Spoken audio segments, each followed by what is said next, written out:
Victor Wembanyama just made history. In just his third NBA season in the league, the San Antonio Spurs are going to the NBA Finals. They just walked into Oklahoma City, one of the toughest home courts in basketball, and they knocked off the defending champs in Game 7 on the road. This is a full breakdown on how they did it, where OKC collapsed, player grades, and your finals preview. I still can't process that they did it. Let's get into it. Everything about this game came down to one storyline, and honestly, it had been the storyline the whole series. When Wemby had outscored SGA, the Spurs have won.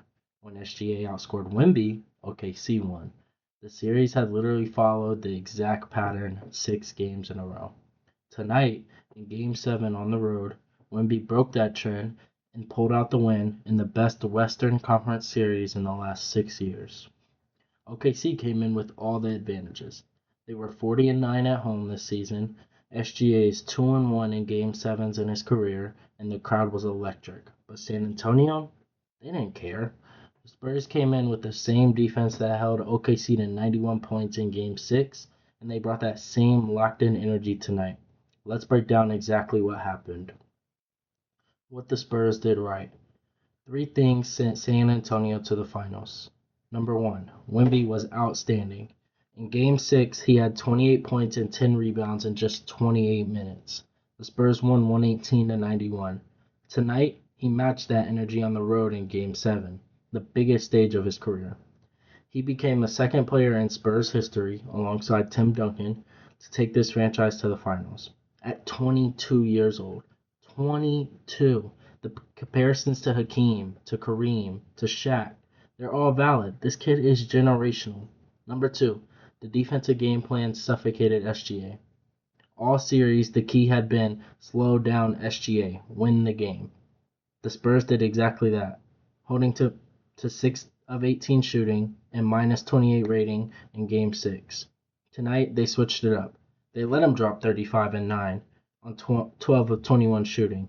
The thing they did different, make sure the others can't beat you. They completely took Chet out the game with 4 points on only 2 shot attempts. OKC's role players did not step up enough, and that was the difference. Number 3, Stephon Castle and Dylan Harper grew up tonight. This was the first Game 7 for both of them, and they delivered. Castle, the engine alongside Wemby, brought toughness and playmaking. Harper, the rookie, wasn't afraid of the moment. 2 young players walking into a hostile environment and performing. That is the future of this franchise showing up right now. Let's grade a couple of the star players' performances in the series. Victor Wembanyama, A+. What else can you say? He went into OKC in Game 7 and took over. Historic performance. He is the future of this league, and he's the present. Stephon Castle, A-. Stepped up on the biggest stage in his young career, showed leadership big time. He did struggle with turnovers in the first couple of games, but once De'Aaron Fox came back, he was able to keep it together. Dylan Harper, B+. A rookie performing in Game 7 on the road, cut him all the slack in the world, but he earned his grade tonight. SGA, B-. He stepped up when it mattered most, but it wasn't enough, and he struggled all series when he couldn't get to the free throw line consistently. Still a superstar, and he's still the MVP, but just couldn't get it done in this series. Chet Holmgren, C+. Tried to be the second star without Jalen Williams. He did okay, but disappeared in Game 7. But okay isn't enough to stop Wemby. Alex Caruso, B. Set records this series off the bench. Still competed tonight, but the Spurs defense made everything harder for everyone in OKC. Isaiah Hartenstein, C+. Had moments, but couldn't match the physicality Wemby brought every single possession. So it's official. We've got the New York Knicks versus the San Antonio Spurs in the 2026 NBA Finals. New York, the sentimental story.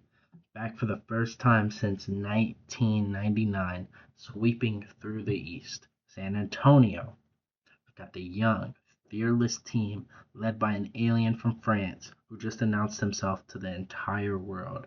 This is going to be incredible. Here's my hot take. Spurs in 7. I know the Knicks have been dominant, and I know Jalen Brunson is locked in, and I know MSG is going to be electric. But Wemby just proved he can perform on any stage against any team in any moment. The Knicks have never seen anything like him. Nobody has. Spurs in 7, and Wemby wins Finals MVP. Drop a comment right now on who you got, Spurs or Knicks. We can argue about it in the comments. Subscribe right now because we are covering every single NBA game with full breakdowns. You do not want to miss this.